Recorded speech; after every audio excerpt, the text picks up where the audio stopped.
সবাইকে নমস্কার মাই মম কিচেন ব্লকে। তো আজকে আমি নিয়ে চলে এসেছি টক ডাল। আপনারা দেখুন, ভিডিওটা স্কিপ করবেন না। তো এখানে আমি নিয়ে নিয়েছি মসুর ডাল, তো এখানে কাঁচা আমটা নিয়ে নিয়েছি। তো এখন কাঁচা আম তো পাওয়াই যায়, কোনো অসুবিধা নেই, এখন 12 মাস পাওয়া যায়। এরকম টক ডাল বানিয়ে খেয়ে দেখবেন, খুব সুন্দর লাগে খেতে। তো এখানে আমি সেদ্ধ বসিয়ে দিচ্ছি। ডালটা ভালো করে পরিষ্কার করে ধুয়ে নিয়েছি।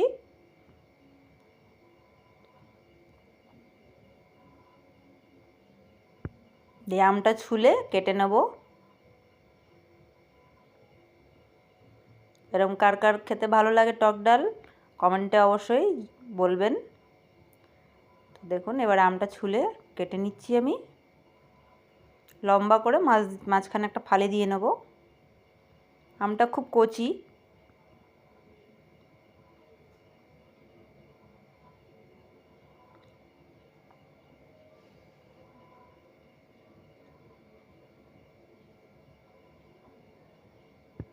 তো ডালটা আমার মোটামুটি সেদ্ধ হয়ে গেছে। এবার দিয়ে দিচ্ছি আমি আমটা, দিয়ে দেবো একটা কাঁচা লঙ্কা চিড়ে।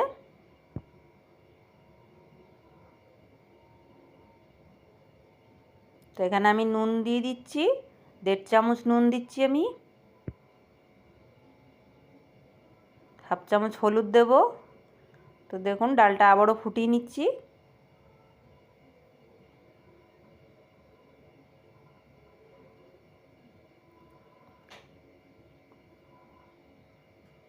তো দেখুন, আমটা এতটাই কচি, দিতেই সেদ্ধ হয়ে গেছে।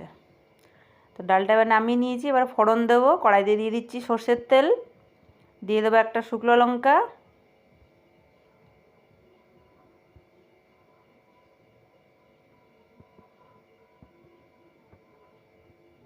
দিয়ে দেবো 1 চামচে সর্ষে, কালো সর্ষে। তো এবার ডালটা ছেড়ে দেবো। ডালটা আমি একটু পাতলাই করেছি, আপনারা চাইলে ঘন করতে পারেন। টক ডাল পাতলাই বেশি ভালো লাগে।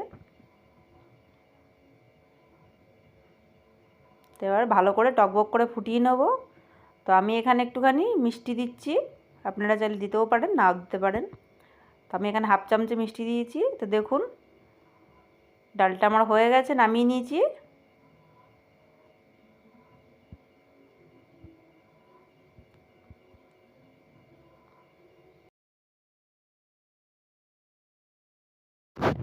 তো আপনাদের যদি এই রেসিপিটা আজকে ভালো লাগে, তাহলে একটা সাবস্ক্রাইব করে দেবেন, লাইক করবেন। তো আজকের মতন এইটুকুনি। দেখা হচ্ছে কালকে নতুন একটা রেসিপি নিয়ে। সবাইকে